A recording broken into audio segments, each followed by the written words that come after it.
This is the Dallas Morning News. It's Friday, December 27th. A mix of sun and clouds today with a high of 68, cloudy and mild tonight with a low of 53. Here are today's headlines. Dallas Animal Services is set to host Calming the Canines on December 31st, designed to alleviate the stress experienced by shelter pets during the New Year's Eve fireworks.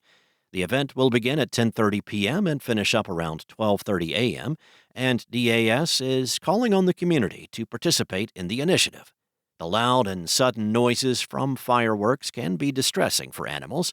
This activity is intended to provide comfort and reduce anxiety for the animals during the celebrations.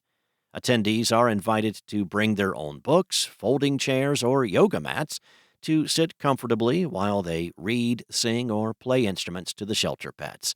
To ensure the safety of both participants and pets, a brief safety orientation will be conducted at the start of the event. DAS will supply treats for attendees to distribute to the animals, and donations are welcome to further support the shelter's efforts. In other news, venture into the great outdoors on New Year's Eve and New Year's Day with Texas Parks and Wildlife.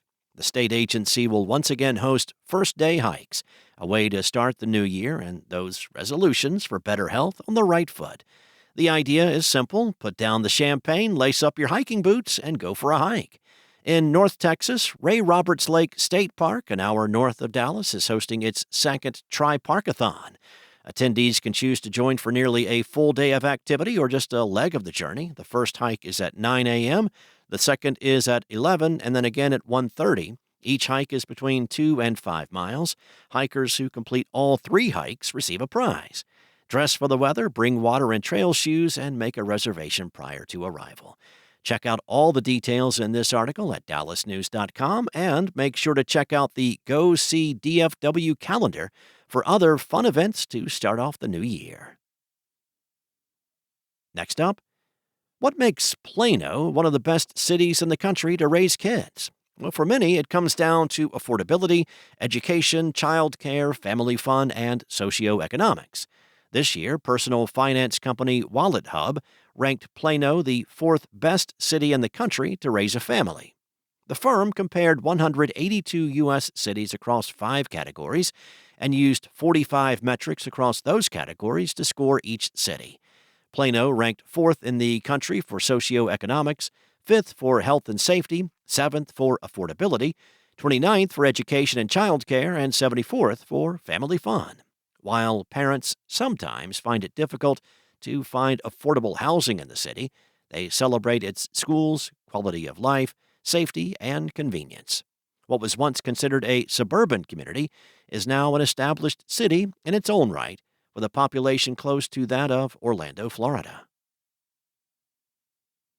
And if 2024 was the year inflation altered how often we dined in Dallas-Fort Worth, well, 2025 will be the year we take back our seat at the table.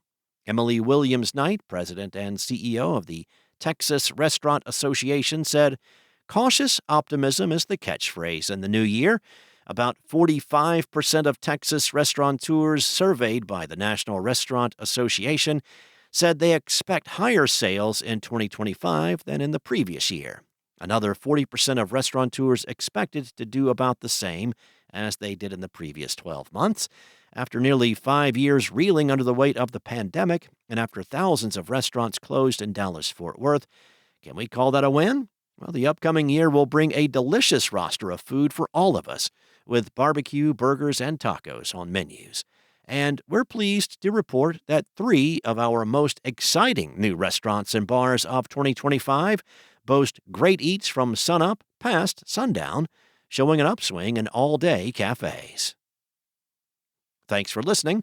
For more on today's stories and for the latest breaking news, visit dallasnews.com. Enjoy your weekend, and I'll be back on Monday with more from the Dallas Morning News.